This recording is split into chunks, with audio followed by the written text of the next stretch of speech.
प्रत्येक पिढीला त्यांची लव्ह स्टोरी सांगणारा चित्रपट हवा असतो. या आत्ताच्या पिढीचा म्हणजे ज्यांना आपण जेन असं म्हणतो, त्यांची गोष्ट प्रामाणिकपणे आणि धाडसाने दाखवणारा आरपार नावाचा सिनेमा रिलीज होऊन आठवडा होऊन गेलाय.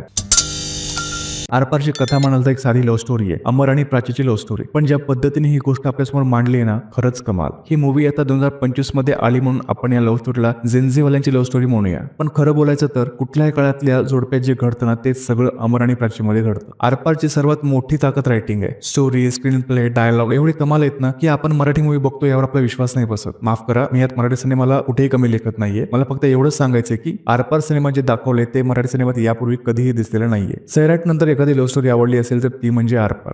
खरीखुरी हाडामांसाची माणसं पडद्यावर वावरत आहेत असं अमर आणि प्राचीला बघून वाटतं. दोघे एकमेकांच्या भरपूर प्रेमात आहेत. दोघांमध्ये शारीरिक संबंध घडतात. दोघे खूप भांडतात, टोकाचं भांडतात, एकमेकांवर संशय घेतात, रडतात, पडतात, दूर जातात, एकत्र येतात, परत दूर जातात, परत एकत्र येतात, ब्रेकअप, पॅचअप हे सुरू राहतं त्यांच्यामध्ये. पिढी वाईज थोडाफार फरक असेल फ्रीडमच्या बाबतीमध्ये, तेही खास करून महिलांच्या बाबतीमध्ये, पण बहुतेक जोडप्यांमध्ये हेच घडत आलेलं असणार आहे कुठल्याही पिढीमध्ये. तर story, screen play, characters, acting, music direction या सगळ्याच बाबतीत आरपारने बाजी मारली आहे. हा सिनेमा आरपार आहे, एकदम पारदर्शक. कुठे असं एक मास्क किंवा मुखवटा नाहीये. म्हणजे इंटेन्शन मध्ये म्हणा किंवा स्टोरीमध्ये म्हणा, सगळ्याच बाबतीमध्ये स्टोरी खूप साधी आहे. एक लव्ह स्टोरी आहे एवढं साधं वर्णन आपण या मूवीचं करू शकतो. स्क्रीन प्ले आणि कॅरेक्टर्स रायटिंगवर खूप मेहनत घेतली आहे हे दिसतंय. अमर आणि प्राची ही दोन्ही पात्र फ्लॉज असलेली आहेत. आपण ज्या चुका करतो त्या सगळ्या चुका ही दोन्ही पात्र करतात, म्हणून कदाचित ती आपल्याला जास्त रिलेटेबल वाटू शकतील अशी ती आहेत. गौरव पत्कीच्या धाडसाला मानलं पाहिजे, कारण असे अनअपोलॉजेटिक फ्लॉज असलेली वल्नरेबल कॅरेक्टर्स लिहायला हिंमतच लागते.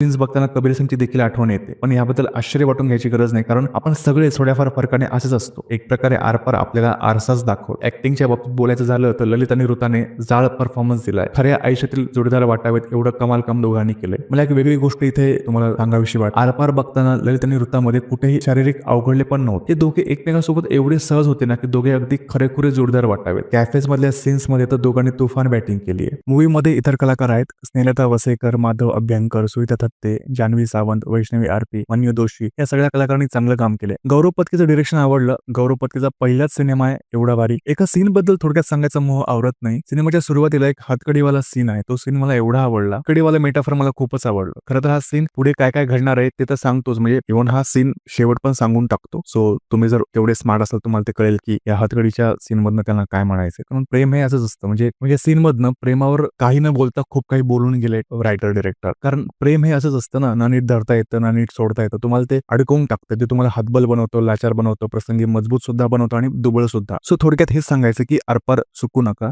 आरपार हा एक कम्प्लीट सिनेमा आहे. आरपार न बघण्यासाठी एकही कारण नाहीये, कारण की स्टोरी, ऍक्टिंग, डिरेक्शन, म्युझिक सगळंच चांगलं आहे. असे चांगले मूवी आपल्याकडे खूप कमी बनतात. हे विधान मी खूप धाडसाने आणि जबाबदारीने करतोय, कारण की सैराट नंतर एखादी लव्ह स्टोरी आली असेल तर ती म्हणजे आरपार. तुम्हीच बघा, एक चांगली लव्ह स्टोरी येण्यात किती वर्षांचा गॅप आहे. तर अजून मोठ्या शहरात आरपार टिकून आहे. तुमच्या आसपास असलेल्या थिएटरमध्ये लागलेला असेल तर नक्की बघा. अजिबात चुकवू नका. तुमच्या शहरात नसेल तर जेव्हा OTTवर येईल तेव्हा बघा, पण बघा नक्की. आणि रिव्ह्यू आवडला असेल तर लाईक करा, कमेंट्स करायला विसरू नका. आणि अशाच ऑनेस्ट आणि अमेझिंग रिव्ह्यूसाठी पैसा वसूल रिव्ह्यू चॅनलला नक्की सबस्क्राईब करा. थँक्यू.